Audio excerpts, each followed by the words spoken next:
이 사연을 쓰는 이유는 제가 욕먹어도 싼 여자라서 그럽니다. 사람은 역시 착하게 살아야 하는데 저는 정말 욕먹어도 쌉니다. 참여하는 심정으로 글을 씁니다. 정말 반성하는 마음으로 한자 한자 글을 쓰고 있으니 제 마음을 조금이라도 이해해 주시면서 사연 들어주셨으면 감사하겠습니다. 저는 40대 여자예요. 지금은 조용히 숨죽여 살고 있지만 한땐 남편과 단둘이 단란한 가정 이루며 살고 있었죠. 남편이랑 인연이 아주 독특해요. 소위 말하는 생명의 은인 관계였습니다. 저랑 생명이 연관된 건 아니고요. 남편이 저희 친정아빠 생명을 구해줬어요. 아빠가 저수지에 낚시하러 가셨다가 어찌저찌해서 물에 빠지셨는데 남편이 물에 빠진 친정아빠를 구해줬고 덕분에 두 분은 인연이 돼서 자주 어울리시다가 자연히 집에 놀러도 오고 그러다가 저랑 눈이 맞아서 결혼까지 하게 됐어요. 진짜 참 재미있는 인연이죠. 친정아빠 역시 자기의 생명의 은인인 남편을 기꺼이 반갑게 사위로 맞이해 주셨고 그렇게 부부의 관계를 맺었죠. 남편은 참 무던하고 털털한 성격에 무엇보다 다정한 남자였어요. 채소 가게를 운영하는 남자였는데 어찌나 부지런하고 다정한지 제 이상형에 가까웠습니다. 물론 사귈 때뿐만 아니라 결혼해서도 정말 저에게 잘해주는 남자였어요. 다만 굳이 흠을 찾는다면 약간 결벽증이 좀 있었죠. 그래서 뭔가 자기가 원하는 대로 안 되면 짜증을 내거나 약간 꼬치꼬치 따져묻는 거. 딱 그거 하나 외엔 정말 저에게도 우리 친정에도 잘해주었던 남자입니다. 그래서 신혼 초에는 정말 사는 게 행복했어요. 얼른 떡두꺼비 같은 아들도 가지고 싶었고 남들 다 하는 그런 행복한 결혼 생활을 꿈꿨었죠. 하지만 문제는 이렇게 세상 좋은 남자에게 큰 시련이 닥쳤다는 겁니다. 글을 쓰면서도 솔직히 울컥하고 또 한편으론 미안해지네요.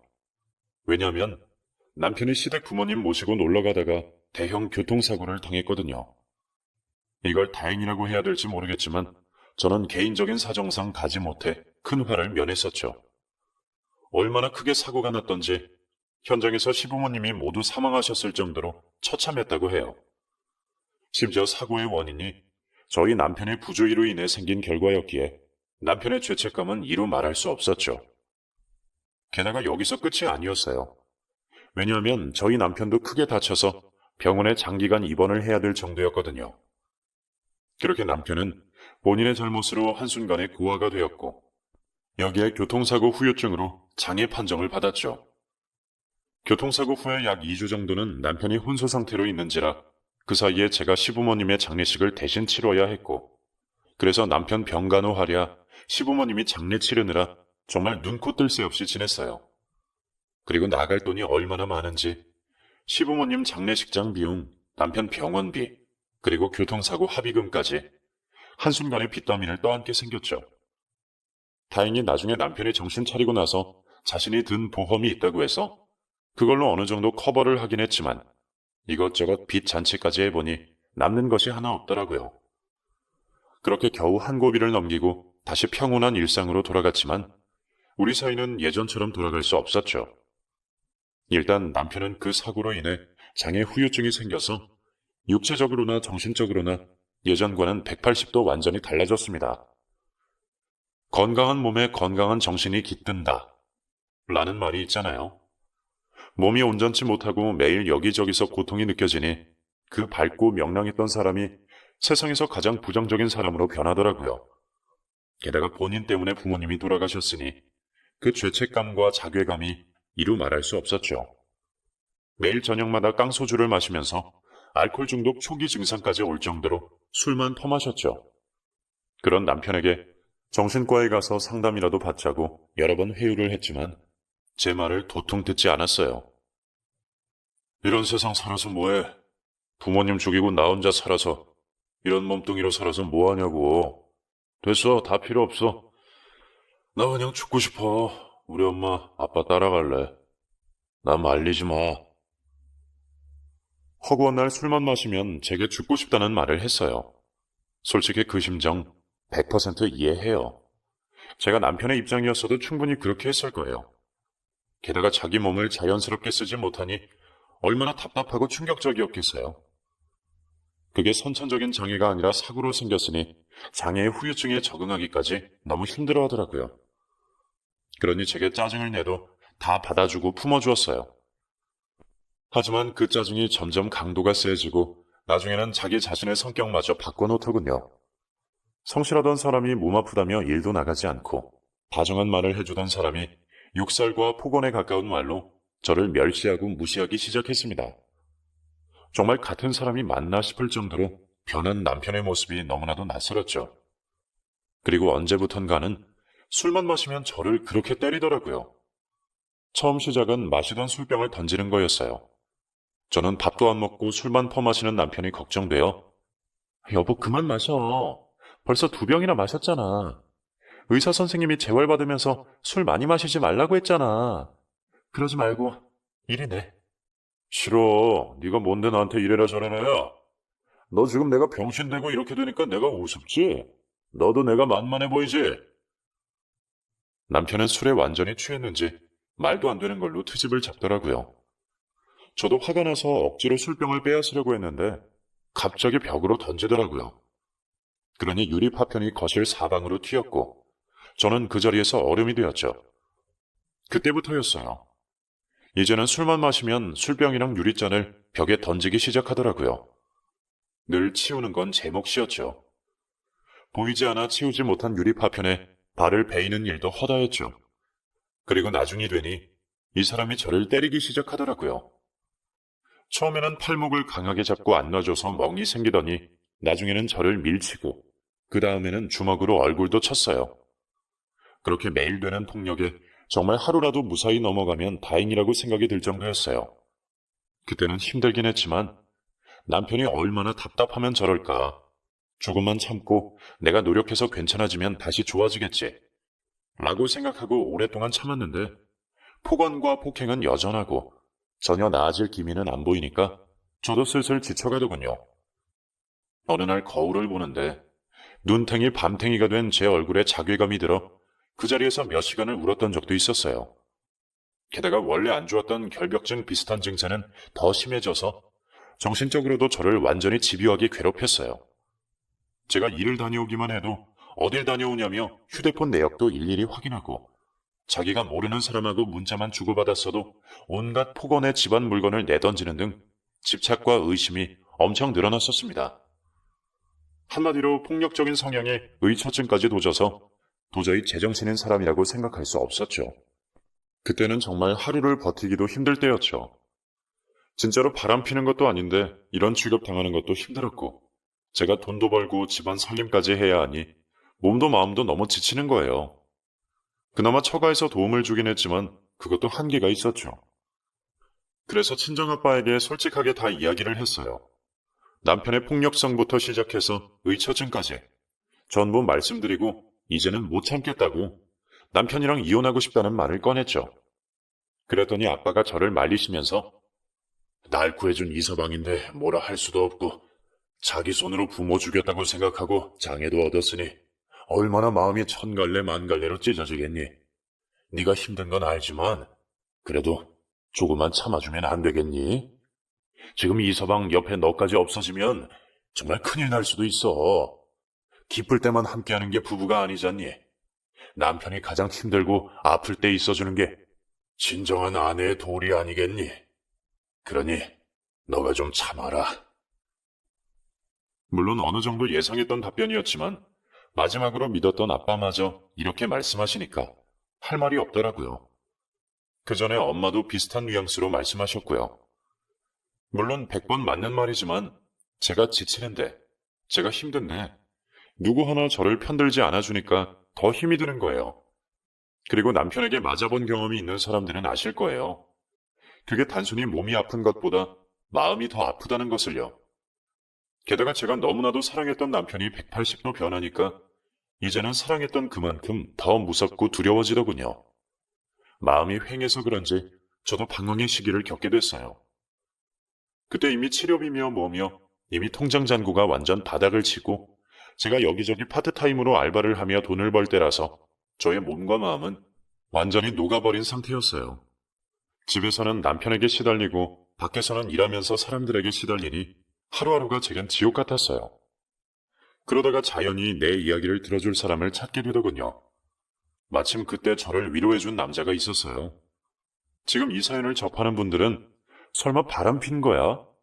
이러실 수도 있는데, 맞아요. 부끄럽지만 잠시나마 마음을 다른 남자에게 주고 말았습니다. 제가 알바하는 곳에서 알게 된 사장님인데 제 사정을 알곤 이것저것 챙겨주시곤 했죠. 몸이 망가진 남편이 일을 안 하니 제가 생활비며 대출금이며 모든 가계를 책임져야 했는데요. 여기에 남편 재활비용도 부담이 커서 어쩔 때는 통장이 마이너스 상황일 때도 많았죠. 그때마다 사장님이 감사하게도 가부를 땡겨주셔서 큰 도움이 되었어요. 그 당시 저는 심신이 모두 지쳤기에 그런 작은 호의와 친절이 더 크게 와닿았죠. 사장님은 아들 하나 키우던 돌싱남이었고 힘들어하던 저를 옆에서 많이 다독여주시고 위로해주셨어요. 저는 뭔가 따스한 손길이 그리운 나머지 그 남자의 다정함에 잠시 취해버리고 말았습니다. 맞아요. 욕먹어도 쌉니다. 그런데 그땐 이런 마음이 들었어요. 바람 피지도 않는데 바람 폈다고 욕먹느니 차라리 진짜로 피워보기나 하자. 참 바보 같은 생각이었죠. 하지만 그땐 도망칠 곳이 없고 늘 슬픈 생각만 들다 보니 누군가의 따스한 말 한마디, 따스한 도움에 마음이 홀라당 넘어가고 말았어요. 그렇게 진짜로 바람을 피게 되니까 오히려 더 홀가분하고 마음이 가볍더군요. 물론 남편한테 들키지 않으려고 집에 들어갈 때는 주고받은 문자, 통화 내역을 철저하게 지우고 또 그분에게도 절대 먼저 연락하지 말라고 신신당부를 했어요. 하지만 그렇게 감춰도 결국 탄로나게 되더라고요. 꼬리가 길면 밟힌다는 말처럼 나름 철저하게 숨긴다고 생각했지만 다 들통나버렸죠. 재활치료를 하며 어느 정도 건강을 되찾은 남편이 하루는 저한테 내가 오늘 당신 일하는 마트에 내가 잠깐 갔다 왔거든? 뭐라고? 갑자기 왜? 언제 왔었는데? 그냥 갔다 왔어. 당신 일하는 것도 궁금하고 또 산책하면서 하체도 좀 키울 겸 해서. 근데 어떤 놈이랑 아주 다정하대. 아, 마트에서 일하는 분이야. 그리고 아이도 있는 남자고. 이제 의심 좀 그만해. 지겹지도 않아? 이러다가 나까지 죽을 판이야. 의심이라고 했어? 어이가 없네.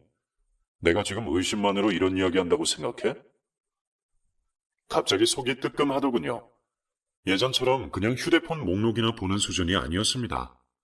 남편은 뭔가를 확실히 알고 있는 듯이 말하는 거예요. 그러면서 하는 말이 내가 증거도 다 가지고 있어. 오리발 내밀지 마. 그러면서 제가 사장님 차를 타고 모텔에 들어가는 사진을 보여주더라고요. 아마 저를 몰래 미행해서 찍은 사진인 것 같았어요. 저는 증거 사진을 보여주는 남편 앞에서 그저 벌벌 떨기만 했죠. 솔직히 말해. 니네 둘이 언제부터 그런 사이였어? 어? 나 병신 되고 나서니? 아니면 그 전이야? 말해. 빨리 말하라고 이년아. 정말 무서웠습니다. 물론 저는 입이 10개라도 할 말은 없어요. 그렇게 입 다물고 고개 숙이고 있으니까 얼굴에 또 소주병이 날라오더라고요. 다행히 옆으로 스쳐 지나가긴 했지만 이러다가 남편에게 죽을 것 같았죠. 남편은 소주병을 던지고도 분이 안 풀렸는지 집안을 이리저리 돌아다니면서 저를 때릴 물건을 찾더라고요. 그래서 저도 모르게 틈을 봐서 바로 집을 뛰쳐나오고 말았습니다. 그때 그 상황에 남편의 무서운 눈빛과 욕설, 그리고 정말 저를 어떻게 할 것만 같은 몸짓만 생각하면 아직도 오금이 저릴 정도입니다. 그렇게 전력 질주로 집안을 뛰쳐나와 바로 택시를 잡아 타고 친구네 집으로 갔어요. 택시 안에서 보니 신발도 못 신은 채 맨발이더군요. 택시기사는 무슨 일이냐며 경찰서로 가주겠다고 하는데 일단은 괜찮다고 말한 뒤에 친구 집에 가서 하룻밤 신세를 졌습니다. 친구에게 자초지종을 이야기하니까 자기가 숨겨주겠다는 둥, 경찰에 신고하자는 둥 이야기를 해주는데 제가 무슨 염치로 남편을 신고하겠어요. 먼저 바람 피운 건 저인데. 저도 양심이 있지. 차마 신고까지는 할 수 없었죠. 좀 잠잠해지고 남편이 이성을 되찾으면 용서를 구하려고 생각을 했죠. 그 친구는 마트에서 친해진 동갑내기 노처녀라서 혼자 살고 있었고 남편은 알지 못하는 친구였거든요. 며칠간 신세는 질 수 있겠다고 생각했는데, 하지만 그게 신의 한 수라고 해야 할지, 아니면 신의 악수라고 해야 할지 모르겠네요. 왜냐면 정말로 그 집에 신세를 지면서 제 인생이 완전히 바뀌게 됐거든요. 남편은 제가 어디 숨어 있는지 모르니까 친정집이며 제 친구들 집을 다 찾아다녔나 봐요. 한마디로 말해 들쑤시고 다닌 거죠. 평소 남편이 저에게 어떻게 행동했는지 아는 친구들은 몰라요, 이러면서 남편을 보내고 난 후 저에게 따로 연락을 줬어요. 모두들 하나같이 조심하라며 충고해 주는데 다들 비슷한 상황을 곁들이는 거예요. 근데 네 남편 눈이 완전히 돌아갔더라? 진짜 무슨 짐승 같더라고. 성질난 짐승이야. 일단 꽁꽁 숨어 있어. 이런 상황에서 남편한테 잡히면 큰일 나겠더라. 그 말을 들으니까 더욱더 무서워서 남편을 피하게 됐고 더 숨게 되더군요. 그 사이에 남편이 전화도 몇 번 했고 다른 번호로도 계속 전화를 했지만 아예 무시하거나 차단해버렸어요. 심지어 전화가 우연이 됐을 때는 제가 싹싹 빌었어요. 여보, 나 찾지 마. 나 당신 무서워. 그냥 일단 서로 좀 생각할 시간을 가져야 해. 당신 무서워서 나 못 찾아가겠어. 너 어디야? 그러니까 어디냐고. 네가 나한테 이럴 수가 있어? 내가 얼마나 너한테 잘해줬는데 지금 어딨냐고? 그 말이 무서워서 얼른 끊어버렸어요. 하지만 그럴수록 고민은 깊어졌어요. 친구 집에서 앞으로 어떻게 해야 하나. 매일매일이 숨막히더군요. 그 사이에 남편은 바람핀 남자를 찾아가서 이미 대판 싸운 후였고, 남자는 우리 남편 무섭다며 바로 마트 그만두고 잠적을 했다는 겁니다. 그 후로 여지껏 그 남자와는 얼굴도 마주친 적 없어요. 솔직히 미안하더군요. 저 때문에 봉변을 당했다는 생각도 들고 한편으론 남편에게 미안하기도 하고, 어쨌든 하루하루가 지옥 같은 날들이었어요. 함부로 나갈 수도 없었고요. 어디서 남편이 나타나서 저를 어떻게 할지 모른다고 생각하니 머리카락이 쭈뼛쭈뼛 서더라고요. 그렇다고 마냥 친구 집에만 있을 수도 없고, 그 사이에 친정엄마한테 연락이 와서 이 서방이 우리 집 뒤집고 갔어. 무섭다. 혹시나 우리 집에 더 큰 해코지 할까봐 무서워. 그래도 생명의 은인이라 이번엔 넘어갔지만 이젠 어쩔 수가 없구나. 이러시더군요. 저도 그 말을 들으니까 이젠 어쩔 수가 없겠다는 생각이 들어서 경찰에 신원보호 요청을 하고 남편을 신고라도 해야겠다는 생각이 들었어요. 근데 참 양심이 걸리고 남편한테 미안하고 온갖 감정이 섞이는 거예요. 솔직히 여러분 같으면 안 그러시겠어요? 남편을 차마 신고한다는 건 너무 죄 짓는 기분이 들어서 미치겠더군요. 그래서 친구가 이럴 땐 너도 한잔하며 마음을 달래라면서 근처 호프집으로 가자고 했어요. 설마 무슨 일 있겠어 라는 심정으로 술 한잔하고 결심하자는 생각에 친구랑 같이 호프집에 가서 맥주 한잔하고 있는데 모르는 번호로 연락이 오더군요. 남편 때문에 모르는 번호는 받질 않고 있었는데 계속 전화가 오길래 조금 의심이 들었어요. 그리고 왜 그런 느낌 있잖아요. 이 전화는 받아야 할 것 같아. 이런 느낌이 들어서 전화를 받았더니 형수님! 이라는 말부터 들리더군요. 순간 남편이 아는 사람을 시켜서 전화를 했구나. 아차 싶더라고요. 전화를 끊으려는데 수화기 너머로 전화 끊지 마세요. 형수님 지금 병원으로 오셔야겠어요. 이러는 겁니다. 이게 뭔 소리인가 싶어서 들어보니 남편이 지금 교통사고를 당해서 병원에 입원해 있는데 사망을 할 것 같다는 겁니다. 순간 머리가 띵해지더군요. 이게 뭔 소리인가 싶었어요. 남편 후배라는 사람 말로는 남편이 술 마시다가 제가 있는 곳이 어디라고 제보를 받고 같이 저를 잡으러 가는 도중에 뺑소니 차량에 치여 병원에 왔다는 거예요. 지금 의식이 없다면서 빨리 와달라며 병원 위치를 알려주더군요. 그 전화를 끊고 나서 심장이 두근두근거리고 이걸 어떻게 해야 하나 정신이 아득해지더군요. 근데 그걸 앞에서 다 듣고 있던 친구가 야, 그거 다 구라야. 내가 소설을 써도 이거보단 잘 쓰겠다. 너 꼬셔내려고 그러는 거니까 가지마. 네가 하도 손에 안 잡히니까 네 남편이 머리 쓰는 것 같은데 절대 믿지 마. 게다가 너 어디 있는 줄 알고 지금 쫓아오고 있었다며. 그게 말이 되니? 뭐 좋다고 거길 자진해서 잡혀주려고 가냐? 가지마. 쿵쾅거리던 심장이 친구 말에 싸늘하게 식더라고요. 하긴, 이게 무슨 말도 안 되는 경우겠어요. 괜히 후배 말 믿고 병원 갔다가 남편 마주치면 저 정말 큰일 날 수도 있잖아요. 게다가 술도 이미 한 잔 한 터라 그냥 무시하고 그 번호도 차단해버렸죠. 그냥 남편이 해도 해도 너무하다는 생각만 하고 있었죠. 근데 정말 저에겐 뼈아픈 과거가 돼버렸어요. 며칠 후에 친정에서 전화가 와서 이서방이 죽었단다. 이걸 어떡하냐? 나도 이제야 소식 들었네. 이러는 거예요. 순간 하늘이 무너지는 생각이 들더군요. 너무 제가 바보 같았습니다. 그냥 피하기만 하다 보니 남편 마지막 가는 길을 지키지 못했다는 죄책감에 미칠 것 같았어요. 그래서 남편이 어디에 묻혔냐고 물었더니 엄마는 글쎄, 이서방이랑 같은 회사에서 일하는 후배한테 연락이 와서 나도 사망 소식만 들었어. 그때 그 후배를 이야기하는 것 같아서 일부러 전화를 찾아서 후배에게 연락을 했죠. 그랬더니 후배가 하는 말이 형수님, 섭섭합니다. 어떻게 형님 두고 바람 피신 것도 모자라 임종도 안 보러 오셨어요? 일단 제가 잘 보내드렸으니까 그냥 그렇게 아시면 될 것 같네요. 그러곤 전화를 뚝 하고 끊더군요. 너무 미안해서 눈물이 멈추지 않는 겁니다. 저같이 나쁜 년은 죽어도 마땅하다는 생각이 들더군요.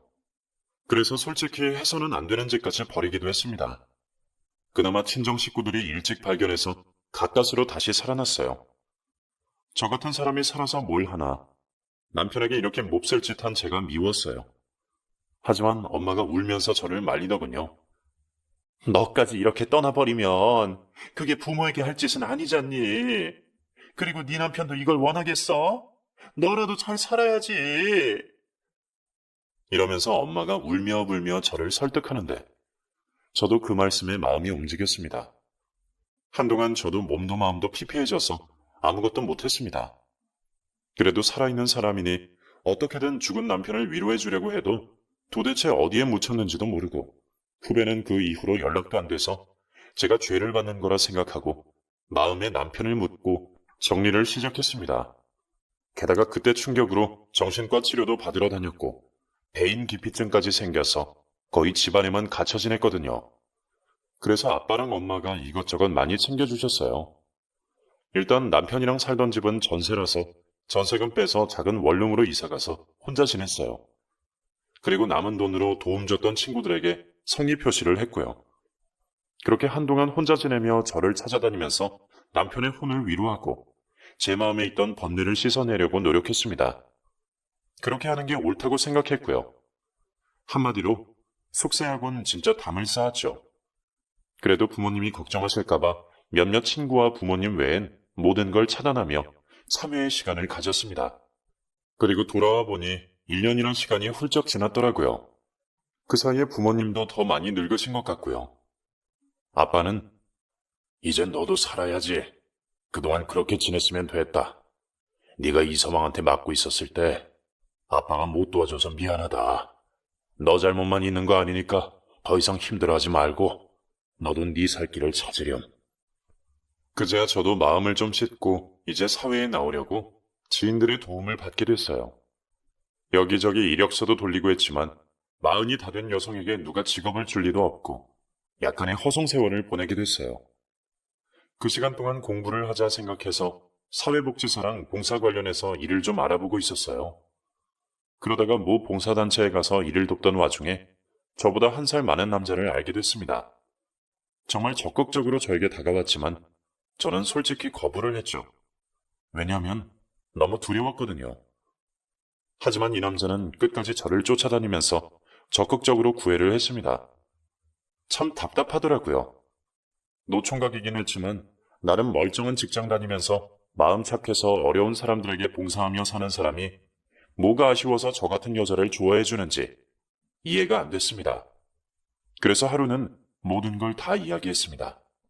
저는요, 결혼도 했던 몸이고 바람도 폈던 여자예요. 그리고 여러 일이 있어서 남편도 하늘로 떠나보는 여자예요. 그래서 저는 남자를 만나는 게 늘 죄 짓는 기분이고 남자를 만날 여유도 없는 여자예요. 봉사활동하는 것도 남을 위하는 게 아니라 제 마음의 죄를 씻으려고 하는 거니까 저를 가까이 하지 마세요. 저는 단호하게 이야기했지만 정말 그 남자는 자꾸 저에게 다가오는 겁니다. 참고로 저는 이쁜 얼굴도 소위 말하는 몸매 좋은 여자가 절대 아니에요. 그렇다고 먼저 꼬리치는 여자도 아니고요. 근데 이 남자는 일찍 세상을 떠난 엄마를 닮았다는 이유로 저에게 따뜻함을 느낀다며 자꾸 가까이 다가오는데 나중엔 거절하기가 정말 힘들더군요. 게다가 사회에서 홀로서기를 하려면 누군가의 도움이 필요했는데 이 남자가 여기저기 알아봐줘서 작은 복지단체 일도 하고 그거 계약 기간 끝나자마자 유산균 음료 판촉물 파는 일도 하게 됐고 조금씩 일이 들어오더라고요. 솔직히 너무 감사하더군요. 하지만 그때만 해도 마음의 문을 열 순 없더라고요. 남편 죽었단 이야기 듣고 벌써 3년이 지났고 주변에서도 슬슬 내 인생 살라고 하는 충고도 들으니 저도 마음이 흔들리기 시작했습니다. 솔직히 어디에 묻혀 있는지도 모르는 남편이고 한때 저에게 폭언과 폭행을 일삼았던 남편인데 이 정도로 참여했으면 나도 할 만큼은 했다는 생각이 들었어요. 그렇게 생각하니까 또 한편으론 마음이 가벼워지더군요. 역시 사람이란 마음먹기 달린 건가 봐요. 그동안 마음 한구석을 꾹 하고 누르고 있던 일들이 조금씩 풀리는 기분이 들고 그때 3년 만에 처음으로 색깔이 화려한 옷을 한 벌 샀네요. 매번 옷을 사더라도 검은색이나 아니면 단조로운 회색 계열이었는데 화사한 옷으로 오랜만에 기분을 내니까 저도 살아있다는 생각이 들었어요. 그러니 더 열심히 해보자는 생각에 낮에는 유산균 음료 판촉하고 밤에는 식당 서빙 알바의 주방 일도 배우면서 나중에 이런 가게 하나 차려보자는 각오로 죽기 살기로 살았죠. 그 사이에 그 남자의 위로에 점점 저도 마음을 다잡고 이제 새 출발을 해볼까 생각을 하게 됐습니다. 게다가 일이 잘 풀려서인지 남자 도움을 받아서 일단 작은 분식집도 하나 내게 됐어요. 모든 게 참 순조로웠고 제 마음도 슬슬 남자를 받아들일 수 있게 되니까 영화도 같이 보게 되고 조금씩 데이트라는 걸 할 무렵이었습니다. 이제 저에게도 행복이 다시 찾아올 거라고 믿었네요. 근데 제 악몽은 계속되더군요. 어느 날 원룸을 나오는데 이삿짐 센터가 온 거예요. 마침 옆집이 이사 가는 걸 며칠 전에 본 터라 새로운 사람이 이사 오나 보다 이렇게만 생각했는데 원룸 이삿짐이라는 게 많진 않잖아요. 그래서 직원 한 명이 짐을 나르는데 방 주인처럼 보이는 사람이 같이 돕고 있더군요. 그냥 스쳐 지나가려다가 그래도 옆집인데 누가 오나 얼굴이나 볼 겸 흘낏 봤는데 순간 몸이 굳어버리는 겁니다. 왜냐하면 바로 이사 오는 사람이 죽은 전 남편하고 너무 똑같이 생긴 거예요. 보는 순간 저도 모르게 여보! 하고 부를 뻔했거든요. 그만큼 생김새가 너무 비슷해서 잠시 멍하니 쳐다보고 있었죠. 근데 이 남자는 흘낏 저를 보더니 관심도 주지 않고 이삿짐을 나르는 거예요. 혹시나 해서 말을 걸어봤죠. 새로 이사 오시나 봐요? 네. 딱 한마디만 했는데 순간 느낌이 딱 오는 겁니다. 죽은 남편하고 목소리도 너무 똑같아서 저도 모르게 남편 이름을 부르면서 혹시 아니냐고 했죠. 그랬더니 그 남자가 어이없다는 듯이 웃으면서 제가 아는 분하고 엄청 닮았나 보네요. 아닙니다. 근데 생김새도 목소리도 똑같아서 그 말을 도저히 못 믿겠더라고요. 그 이후로 그 남자를 유심히 살펴보기 시작했죠. 아무리 봐도 죽은 남편처럼 보이는데 이 남자는 저에게 눈길조차 주지도 않는 겁니다. 얘기를 듣자 하니 근처 피혁 공장 직원이라고 하던데 그건 뭐 중요하지 않았어요. 도대체 죽은 남편이랑 쌍둥이 마냥 너무 닮은 남자가 제 옆집에 산다는 게 너무 껄끄럽더라고요. 근데 이 남자가 딱히 저에게 해코지한 것도 없고 그렇다고 저에게 치근덕거리는 것도 아니고 자주 보는 것도 아니었습니다. 어쩌다가 마트나 근처 편의점에서 한두 번 볼까 말까였어요. 그것도 일주일에요. 거의 존재감이 없을 정도였죠. 그래서 이 이야기를 만나던 남자에게 했더니 세상 참 넓고 신기한 일 많아. 정말 엄청 닮았나 보네. 그냥 당신이 더 그렇게 믿는 걸 수도 있으니까 너무 신경 쓰지 마.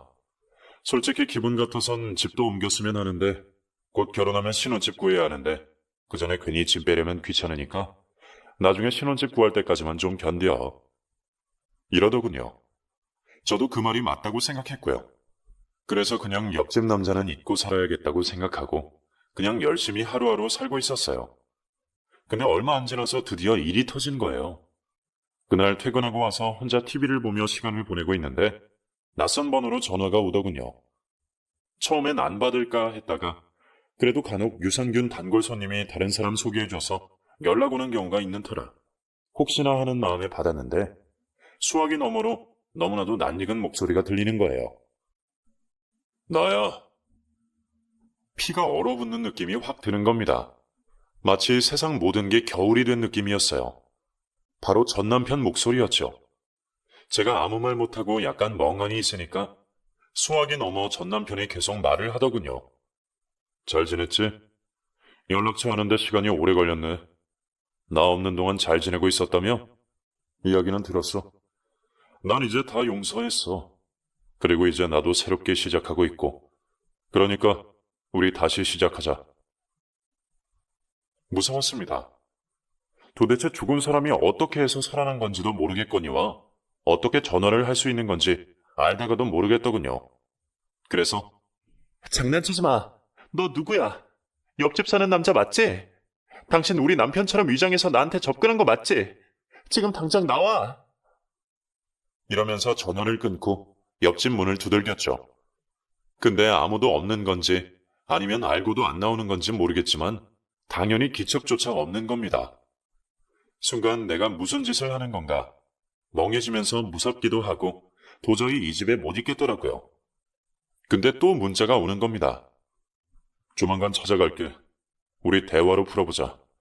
나 반성 많이 했어. 너한테 나쁜 말 많이 하고 때리고 했던 거 반성 많이 했으니까 우리 다시 시작하자. 그 문자 받자마자 남자친구에게 연락해서 남친 집으로 갔습니다. 사실 남자친구는 부모님을 모시고 사는 터라 찾아가면 안 됐지만 그 사이에 이미 인사도 드리고 제가 결혼을 했던 것도 아는 터라 제 이야기를 듣곤 예비 시아버지께서 도대체 어떤 놈이 이런 장난을 치는 거냐? 경찰에 신고해야 하는 거 아니야? 이러시는데 도대체 무슨 죄목으로 신고해야 할지 모르겠는 거예요. 일단은 지켜보기로 하고 그 집에서 하루를 보냈는데 다음날 일을 하러 갈 수가 없더군요. 무섭지만 일단 남자친구 도움을 받아서 집에 들어가 간단한 옷이랑 생활용품만 빼서 남자친구 집으로 왔죠. 도무지 너무 무섭기도 하고 어찌할 바를 모르겠는데 순간 정말 남편이 죽은 게 맞나? 이런 생각이 드는 거예요. 생각해보니 남편이 어디에 묻혀있는 줄도 모르고 남편 사망 소식은 후배한테 들었을 뿐이지 누가 어떻게 진행했는지 아무도 관심이 없었거든요. 그땐 저도 경황도 없을 뿐더러 정신과 진료받고 거의 모든 걸 차단하고 지낸 터라 남편 사망 여부를 서류상으로 보질 못했거든요. 그 이후로 제가 서류 한 장 떼본 적이 없고요. 전부 다 부모님 이름이나 가게는 남자친구 이름으로 서류 등록을 마친 터라 주민센터에 가본 적이 없었네요. 그래서 일부러 찾아가서 서류를 떼보니 세상에나 남편은 죽질 않은 겁니다. 아니 이게 어떻게 된 건가? 너무 어이가 없고 제가 참 바보 같다는 생각이 들더군요. 그냥 당시엔 당연히 사망했다고 믿었는데 너무나 버젓이 남편은 아직도 생존해 있는 거예요. 정말 어처구니가 없어서 아빠한테 이 사실을 알렸죠. 그리고 남편이랑 닮은 사람이 옆집에 산다는 이야기도 하면서 혹시 아는 게 없냐고 물었더니 아빠는 한숨을 쉬시더니 남편 후배의 연락처를 알려주셨어요.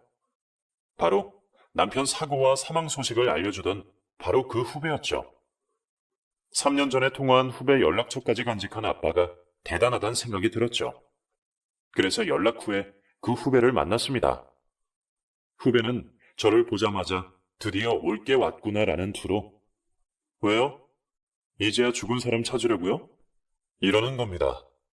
도대체 어떻게 된 거냐고 물었더니 후배는 어차피 이렇게 된 거 알려주겠다는 식으로 술술 이야기를 해주더군요.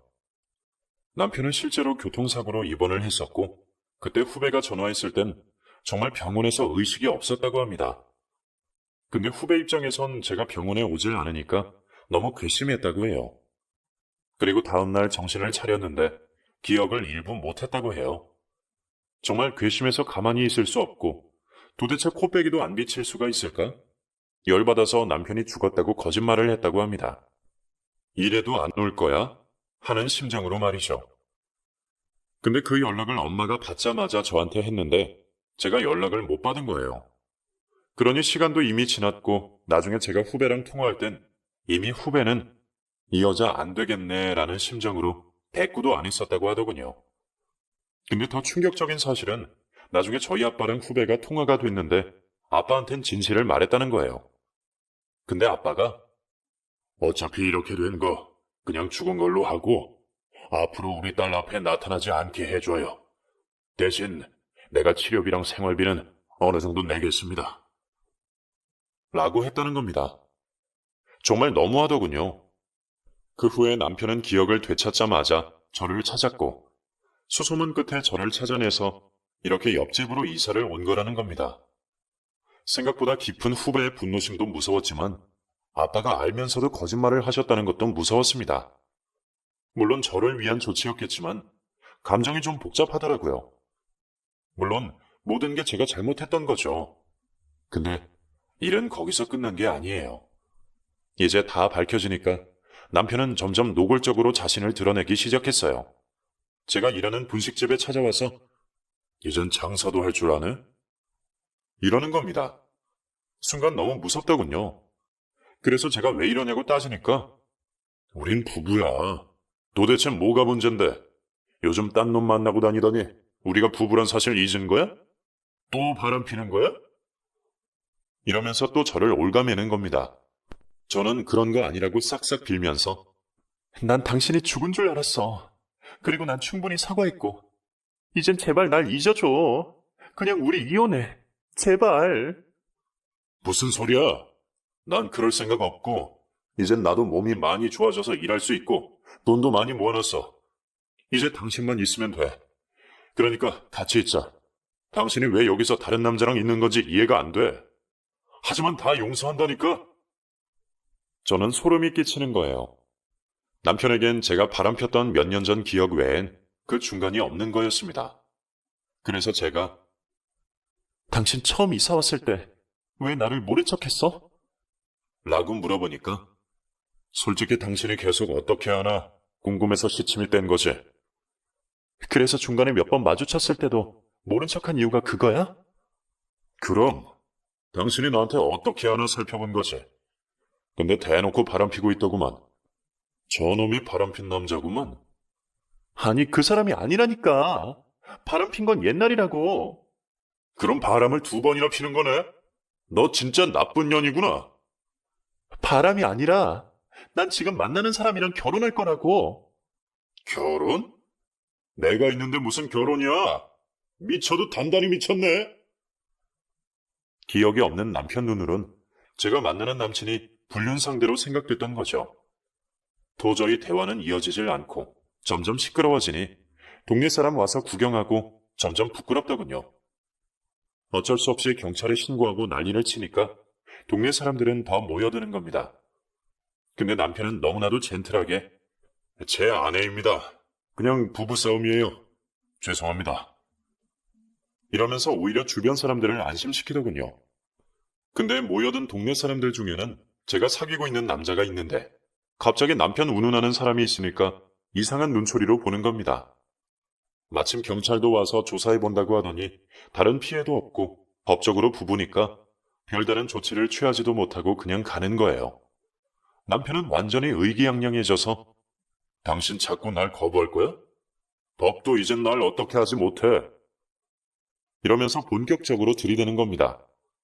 그러면서 가게면 가게, 아침에 가는 유산균 대리점에도 나타나서 저를 쫓아다니고 매일매일 얼굴을 들이밀며 본인이 남편이라고 알리고 다니니까 주변 사람들의 수군거림이 심해졌어요. 심지어 가게 손님 중 한 분이 결혼한 여자가 대놓고 남자를 만나고 다니면 어떡해. 요즘 동네에 소문이 안 좋아. 이러는 겁니다.